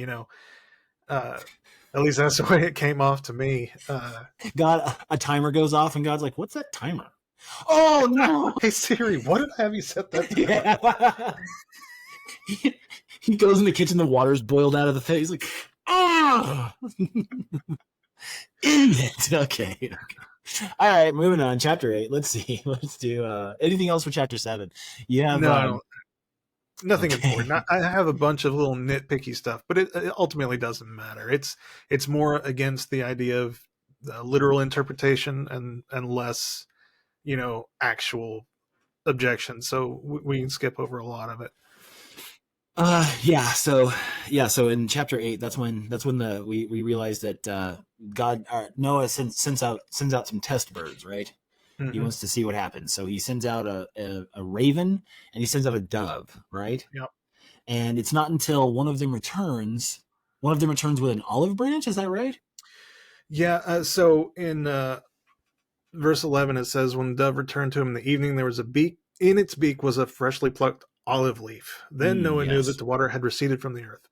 Mm. How is there an olive leaf if everything was destroyed? Was it all created anew? Did seeds survive? I It was only the living things. Plants are not living things. well, didn't it specify that all the plants were going to be destroyed as well? Did it? Oh I no. Oh no, please don't going tell me back that there's again. something that doesn't make sense. That Shit. can't be good. Let's Sorry, see. I try not to cuss Let's see. They too have much. the waters rose, cover the mountains, everything. Every living thing every living thing that moved on land was perished. The creatures that swarm, all of mankind, everything on dry land that had the breath of life in its nostrils. Maybe because I don't have all of my versions pulled up right now because I want to be able to Yep. read it more clearly. Maybe it Plants. was in a different version that I saw it or a different place since I didn't make a specific note of it. Nope. Um, No, nothing, nothing like so before. So it's only recently that we've learned that plants breathe, right? So and communicate. yeah, exactly. That they're part of like there's like a massive underground, communication network for Yep. plants. Sometimes facilitated by mushrooms too. So it's Yeah, exactly. interspecies. Yeah, Well, not just interspecies. It's interkingdom. in your It's kingdom. Yeah, it's uh, fascinating. yeah. So but it's only the things that moved, and so plants don't move. And so I swear I saw it somewhere. the But olive tree was an again, aquatic it's an plant. origin myth. I don't care. It's not that big a deal. Exactly. All right. So yeah. So then they come out of the ark. Um, we get the olive leaf. Let's see. Noah and his family leave the ark and offer sacrifices to God. Mhm. Yeah. So the the this is where God creates his covenant with Noah, right? So he Yeah, creates a but go ahead. before we get quite to there, I did want to bring up in verse 21, it says, "Never again will I curse the ground because of humans, even though every inclination of the human heart is evil from childhood." So, if it's still evil, what was the point of destroying everything if you Yep. allowed it to continue on through Noah? And if Noah was truly blameless, how is it that every inclination is still evil? Well, Chris, the way I see it is this: say you're God, and you set up, you create a bunch of things. You make things according to the way you think they're going to go. It's not until you set all of these things in motion that you realize the kind of the intersectionality of those things, right? And once you realize that, you see the outcome, and you're like, the outcome is not something I like. So we're going to start over, knowing what I know, that the things that I intended to create all along, humanity, those things are going to really make a mess. So I'm going to have to kind of rearrange stuff. It's too late to rearrange this, so I'm just going to wipe it out. Now I'm going to create humans, or I'm going to leave those same humans on there, and everything else gets set in place in a different way. I think that's what they say in verse 21. No, I'm just kidding. They don't say that at all. Yeah. And also, like, if God created man in his image, does that include his heart and his motivations? Yeesh, I hope not. Oh no, what are we going to do about that? That or can't be is good. It just the image, like, just the image. He looked in the mirror and he's like, okay, they're all right-handed. They all have exactly this many ribs plus one. So Noah came out with his wives and sons, or his wife and sons, and so here we have another. We just bottlenecked it again. So of all the weird things that created life before the flood, all the strange, had to be some incest going on type of things. We're back at it again. We have Shem, Ham, and Japheth. Noah and his wife's sons. Do we know the wife of Noah's name? I don't know. It doesn't matter. She's a lady in the Old Testament. Anyway, yeah. So anyway, we know. So we have his three sons and one lady. What are we supposed to do about that? And we have a dad that likes to drink wine. So, let me. I did want to read. Like you were just on it. The verse 21. Never. Every inclination of the human heart is evil from childhood. So that actually now that means that the what are they called? That's a good point. What Alabama just passed, the IVF. Those little petri dish babies, those little dudes are evil too. So anyway, they're never going to curse the ground. So anyway. But it does make an interesting point, though. Is it that every inclination of the human heart is evil by nature, and it just doesn't start till childhood, or is this something that's learned? I don't know. Yeah, I don't know. I think there's no point in arguing it, so I don't know why I brought it up. Isn't this where we create I thought we got the covenant in chapter. Yeah, we do. This is the one we get the rainbow. I'm trying to find where that text is. As long as the earth endures, seed time and harvest, cold and heat, summer and winter, day and night will never cease. Okay. It's at the beginning of 9 that we get the rainbow, I guess. But yeah, so then we get the rainbow.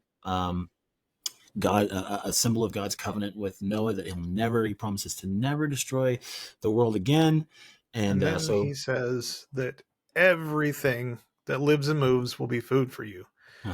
Even poison dart frogs. And was it Greenland sharks that are poisonous? No, it's a blue shark. Blue shark's poisonous. Oh, yep. So there's a few others, but let's see. Anyone that kills should also be killed. Yeah, that's a good point. Okay, so you have this. Whoever sheds human blood, by human shall their blood be shed for the image of God. Yeah, so God's not going to punish them. We have to. Yeah. And I just think it's funny that anybody that sheds blood should be killed. So does that create an endless line of, people that have to kill other people? Yep. I don't see how are you supposed to get out of that? I mean, he doesn't say when. So you could have one guy that spends his whole life killing people, and then one guy kills him, and then that guy spends the rest of his life killing people. Yeah. I guess. Yeah, that's true. Yeah, you just have one guy. And then the guy behind him is like, oh, geez. I know what I'm going to have to do eventually. The evil in his heart from childhood's probably dancing for joy. Dang it. Yeah, it's a constant struggle. Like the evil that you're born with taking over, and the evil that you're born with being abated. Yeah. Okay, so have we gotten to go forth and multiply? Let's see. Okay. I don't want to miss the part where Noah. It says at the end of chapter 9, that's where Noah dies because he lived after the flood. He was 600 in the flood. He lived another 350 years. So Mm-hmm. he lived a millennium. Um, and I don't want to be. Yes, yes, yes. Okay. So Noah went and planted a vineyard, right? Mm-hmm. Then he drank some wine. So a lot happens right here. So he's a man of the soil. He plants a vineyard. He drinks the wine, becomes drunk, and lays uncovered inside of his tent. So there's a whole lot that happens just right there from planting a vineyard. That takes a couple minutes to getting drunk. Doesn't take that long. And then you're going to go to sleep, right? And Mm-hmm. then Ham, whose descendants will become the Canaanites, who we'll learn later are just, man, those folks are trouble. Uh, he saw Noah naked in his tent and went and told his brothers about it. And instead of thinking it was so funny like Ham did, they were like, man, we just need to go cover him up because he's going to be so embarrassed because nudity is terrible. We've already learned this. And so they went in there backwards with a blanket and laid it on them. Now, one fun thing that I came across in my reading was, let's see. Okay, well, it's not. They changed it in this interpretation in this translation, but in some reading, one of the podcasts I listened to, Bema, said that they switched from Shem and Japheth walking in backwards. It said like Shem and Japheth walked in backwards. He laid the blanket on his father, and there's a interesting thing that happens in the actual Hebraic text where the two acting as one because they have a single focus, they have a single intention, Mm-hmm. become like they start using singular pronouns. And I thought that was interesting. They don't do it here, unfortunately, so it's kind of hard to discuss. Yeah, But that seems strange. Is that do you think that's an artifact of the translation, or editors like making it that way? No, I think it has to do with editors making that way, but also to because that text exists, like for some folks to read, it's meant to sort of convey, like I said, that there are instances where you can be of one mind, you can be like Mm-hmm. minded and do these things, and there are other instances throughout the Bible or throughout Genesis at least, where those things, where that term for he or they, like the singular term, not the plural term, is used in regard to more than one person. Pretty interesting, but I like I don't know said, that and that seems like you're reading a little too far into it, and I'm sure I do that a lot with a bunch of this stuff, especially this verse that we're talking about. These verses we're talking about. I'm about to say some wild shit, I think, but I don't know. That just stands out to me as something that's you a little bit a bridge too far. hmm, Not necessarily on your part, but on wherever you got it. yeah, I yeah, wouldn't go no, there. I just find it interesting. Um, well, and also it's to do that to help ensure that whatever castigation Noah is about to convey, it's there's no way that you can interpret it as Shem and Japheth being responsible.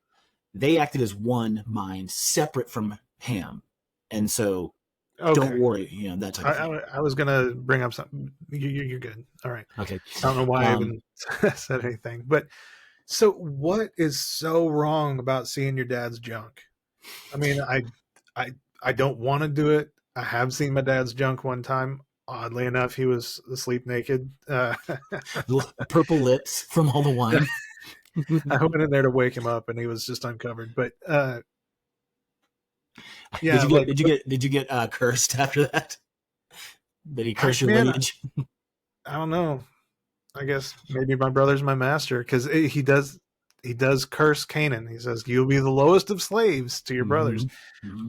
And what I was going to say that, like I said, might be reading into it too far is that sounds to me kind of like they're setting up the Exodus a little bit, with you know, so they specify that it's Canaan and Canaan gets destroyed at some point. But back when this was circulating originally, the Jews were Canaanites. They just slow migration. That's what they became, kind of thing. Mm-hmm. It might have happened more quickly than that, but I think the scholars all agree that the majority of the Israelites, at the very least, were Canaanites. That's where they're from.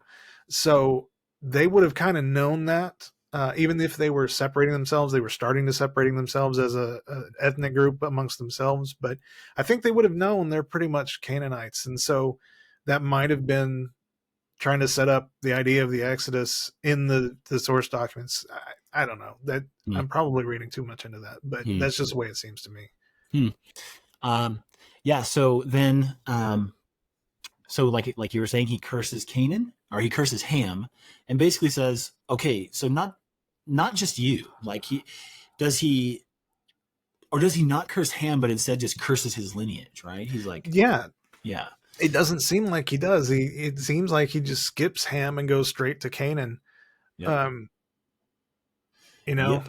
So yeah, he curses his entire progeny, and says that they're going to be slaves to his brothers, and yeah, and then he basically blesses Shem and Japheth, mhm. saying that they will both be the masters of their brother's lineage. Yeah, and then that's it. Like, all right, Yeah. sorry, Dad. So did God command the destruction of the Israelites, or not of the Canaanites, after they came out of Egypt because Ham saw his dad softy?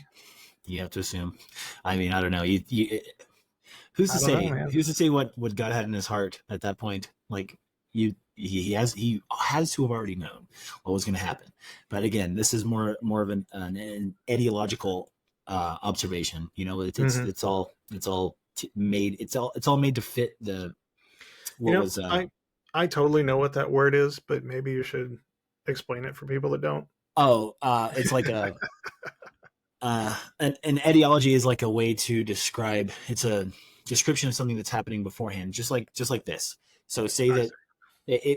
an ideology would be you and I creating a an account for why we're sitting here both wearing white shirts. It's because white pops better on the camera, and we wanted to create something visually striking to look at. We didn't come up with that beforehand. We came up with it after it was already happening, right? Right, right. So Okay. that's yeah. So Yeah, that's yeah. that's all That I makes mean to say. Yeah, cool. Yeah, I yeah, I probably totally shouldn't knew have. that. Yeah, we're on the same page. Uh, Um, the Tables of Nations. We get a pretty good rundown of all of the Japhethites, the Hamites, and the Semites. So those who are born to Shem um, are outlined in the next chapter, chapter 10. Where do we get? What's the lineage that creates Abram? That must be Shem's, right? I don't remember. I skimmed through those Take a look. genealogies. Yeah, I don't. Yeah, I'm not writing it down, taking notes on them either. But I do want to see where, because I want to, like, the lineage is fun to follow, and it says here that so that's going to come from Shem, sure enough. So yeah, Terah, Abraham. Terah is Abraham's Yeah, yeah, yeah, father. yeah. Terah comes from Eber, in Shem's line. So yeah, Yeah. cool. That was the other thing I was going to ask because of the brain fart, the genealogies. Mm-hmm. Uh, Egypt was one of the sons of Ham. So are they saying that the nation of Egypt also comes from this lineage, or is that Hmm. just a name? You know, That's a good question. I don't know. It says Egypt was the father. Let's see. Where does it say that? verse 6. Sons of Ham, Cush, Egypt, Put, and Canaan. Oh, wow. How neat. That's so cool. Yeah. Yeah, yeah, I don't know. Huh. That is A so lot of these neat. things, you know, who is it that is it Isaac or is it Abraham that dies in Haran? Um, And he also has a son named Haran. And oh, it makes me wonder if his son went off and founded this place, mhm. or if it was just a name. Yeah. That's a good question. I don't know who died in Haran. It sounds like, I think that's an Abraham thing. But yeah, that's a good question. And okay, so let's see. The sons of Ham were Cush, Egypt, Put, and Canaan. Uh, Egypt. So the sons of Ham. So Egypt eventually enslaves the Israelites, right? The Pharaoh Mm-hmm. enslaves the Israelites, but those are Ham's descendants. Um, Mm-hmm. they're not Canaanites, but they are Egyptians, right? I wonder if that's where that lineage goes, because yeah, they enslaved the Israelites, not the other way around. The Noah's curse and blessings to his sons included Ham's descendants being enslaved, not being Well, enslavers. Well, specifically, he cursed Canaan. So Yeah, so it's just that the one. Canaan to be slaves under his lowest of the slaves under his brothers. So yeah, I mean, fair that enough. sounds like retconning to me Yeah. for sure. Interesting. Okay. Yeah. So yeah, we get all of those. And then they all spread out. Let's see, these are the sons of Shem by their clans and languages and their territories and nations. We get the same sort of rhetorical you know uh prologue after each lineage description. I'm Chapter about 10. 1031. Like, so it Okay, says, so I missed it. There was one thing I wanted to bring up at the beginning of chapter 10, verses 4 and 5.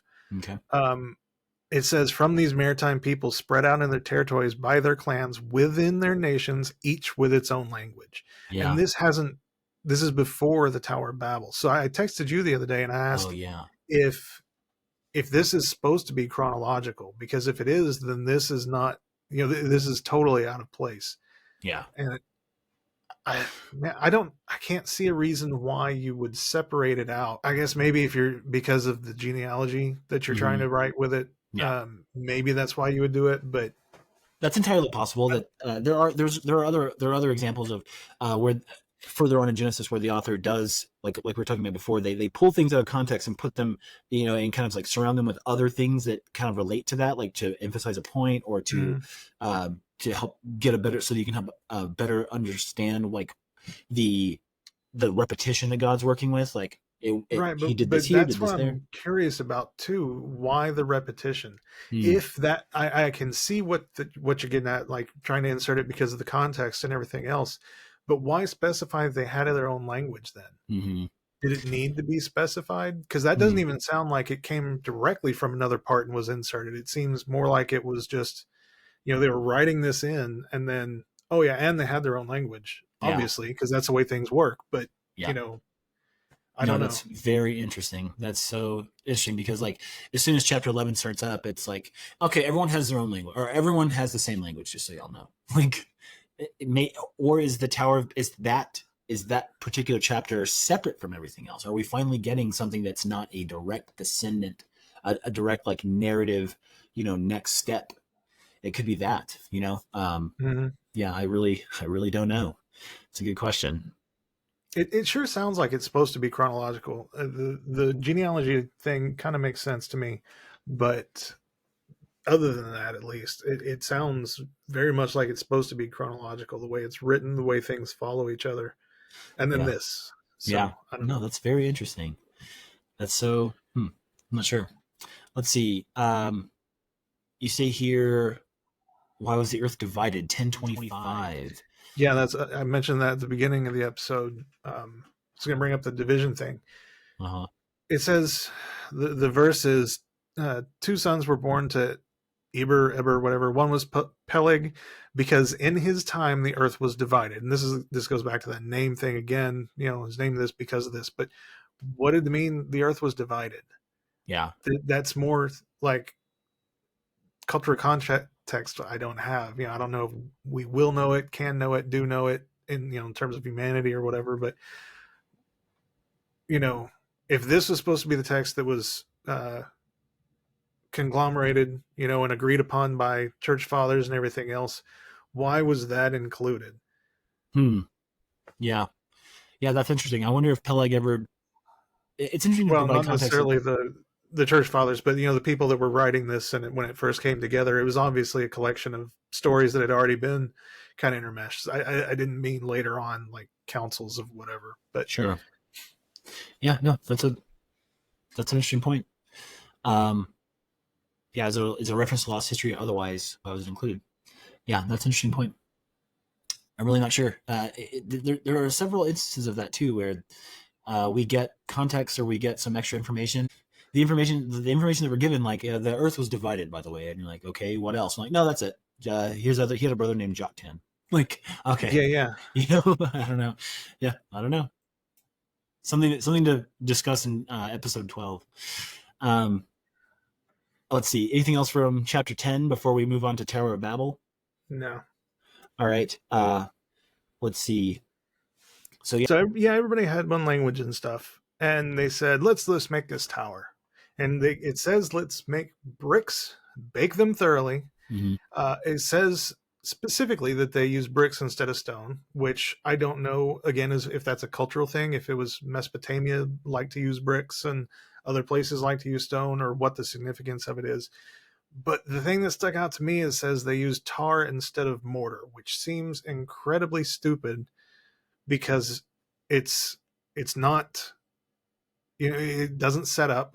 It's constantly flowing. They probably didn't know that then, but they should have known that when it gets hot, it melts. In the heat of the day, you're holding up a building with this stuff. It's going to, at the very least, shift. When it gets cold, it gets brittle.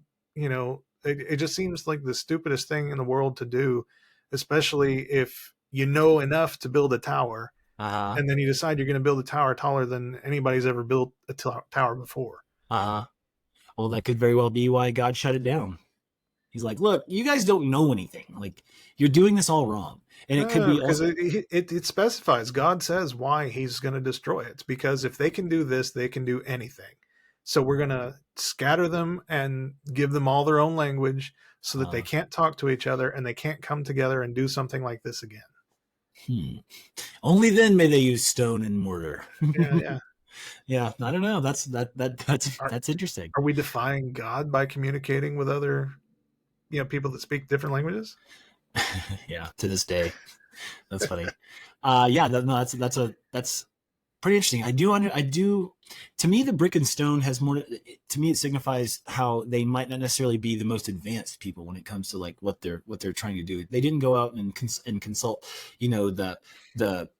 the brightest engineers of the time. Instead, they were like, oh well, I know how to make bricks. I don't know how to fashion stone, and I don't have tools for that type of thing, but I can make fire. I wonder. That's how it reads to me. Okay, so then actually you just spurred my memory, and you can cut this if it gets too long or whatever. But I think I read somewhere that they took fire on the ark as well, like a fire pot kind of thing. Yeah. Mm-hmm. You know what I mean? I don't know. It's probably not in the Bible. It might have come from somewhere else. I don't know. But it just popped into my head. Let me see if I can find it. Genesis 7 real quick, where if and when he brought, I'm not saying it just with a cursory glance. Yeah, I wouldn't. That makes sense. What else are you gonna do? Eat raw animals? I mean, just swallow some wheat. Yeah, just choke it down. All right, so back into like you said, he scatters everybody, confuses their language, right? But it says that God scattered everybody, but in the thing we just talked about with the sea peoples or whatever, they scattered themselves. Yeah, is that where there was no like instruction to go away, like the Japhethites, Hamites, and Semites? No, it says, so the Lord scattered them from there over all the earth, and they stopped building the city. That's why it's called Babel, because there he confused the language of the world. From there, the Lord scattered them over the face of the whole earth.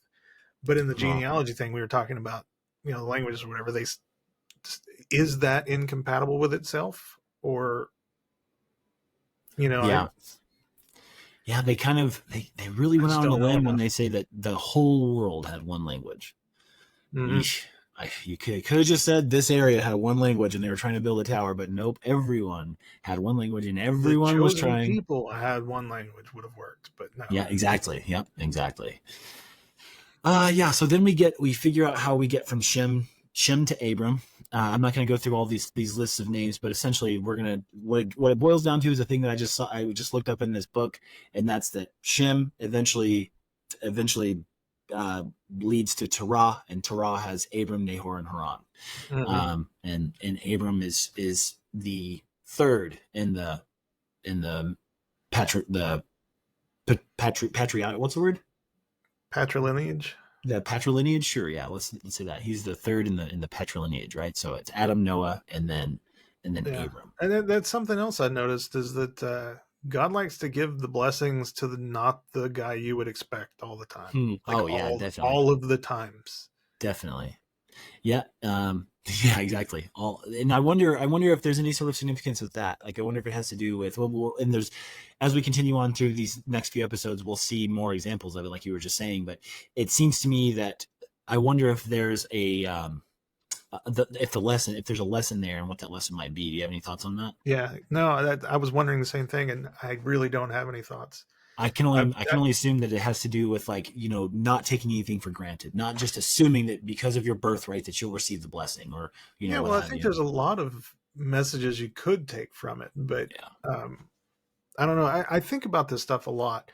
I used to think about it a lot, and then I didn't think about it a lot forever, and that's why I'm doing this again. But here lately, I have been thinking about this a lot, and especially because we just read this stuff. I've been thinking about it, especially at night, trying to fall asleep or whatever. And I don't know why I keep blathering on about this stuff, but I have thought about it a lot, and I don't know. Like everything you're saying is, you're kind of reading into it, and I just don't know that it's warranted. Hmm.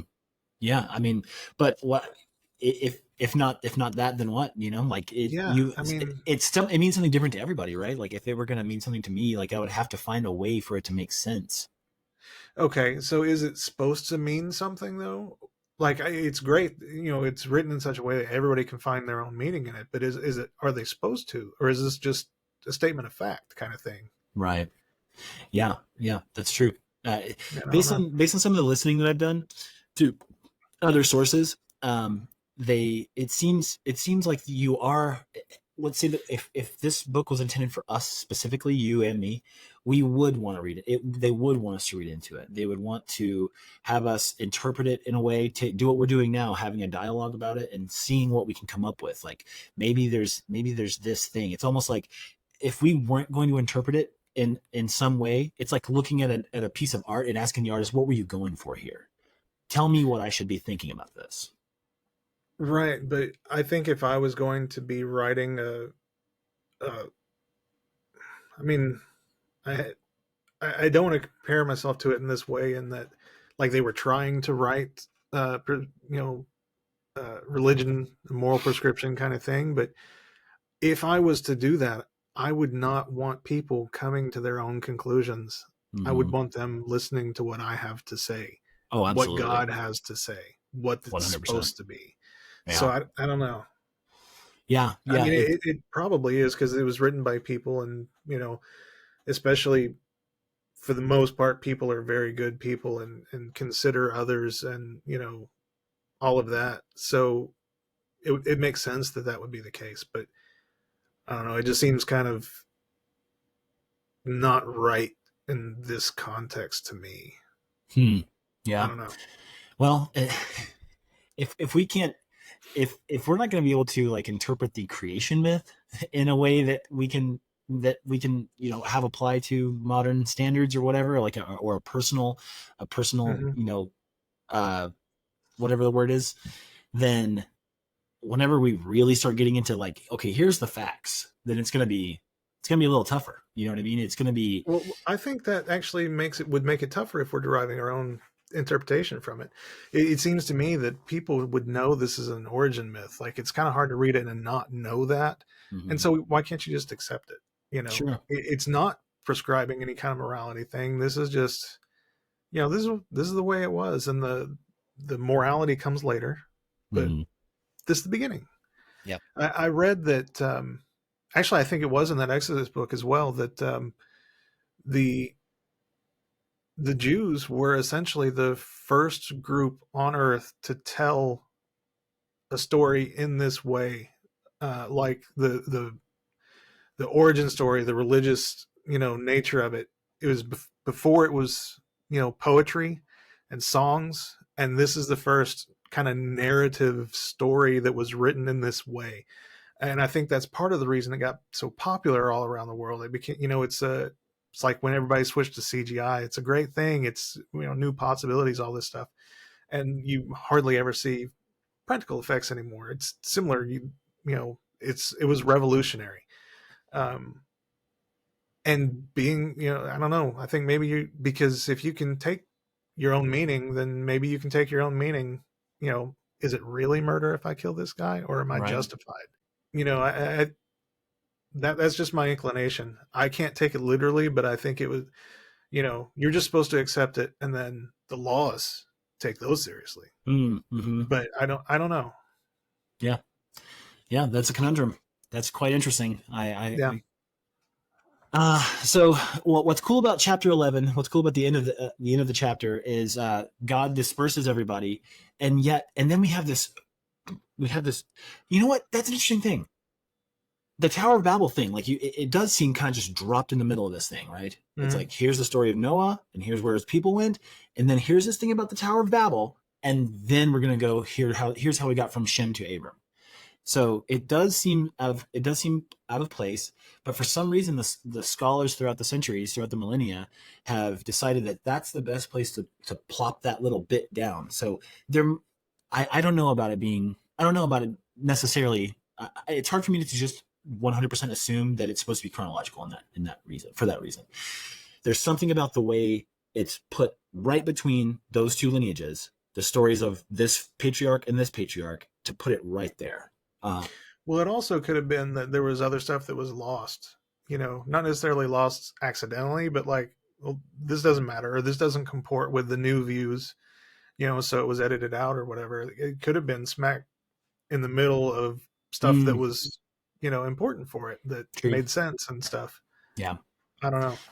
But yeah, so we get the basically the next step, the next thing that the next huge narrative arc that we're going to see, and that's Abram, his wife Sarai, and his nephew Lot, or Lot, as the rabbinical folks that I've been listening to call him. And yeah, and we've decided to end the first episode with chapter 11 to sort of like to kind of give a little primer for what's to come. Like, Abram is going to be the next major patriarch, and we're going to start discussing his life and times with chapter 12. Is there anything else you want to cover real quick before we put a bow tie on this one?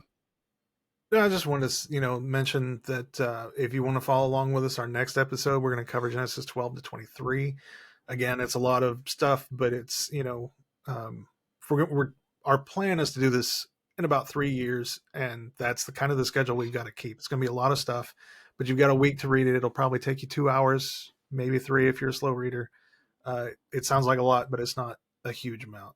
So that's what's coming next if you want to follow along. Yeah, awesome. Still haven't gotten I'm not super keen on like what the YouTube and um Spotify handles are going to be, or not the handles, but like I need to come up with a little script. This is just like a little aside. Right. But so I'll put something together, and I'll have that ready for one of these records eventually. But that said, that's all for now. Join us next time for Genesis 12 through 23. And until then, I'm Jeff. I'm Chris, and for And God's sakes, be good to each other. very good. I like it.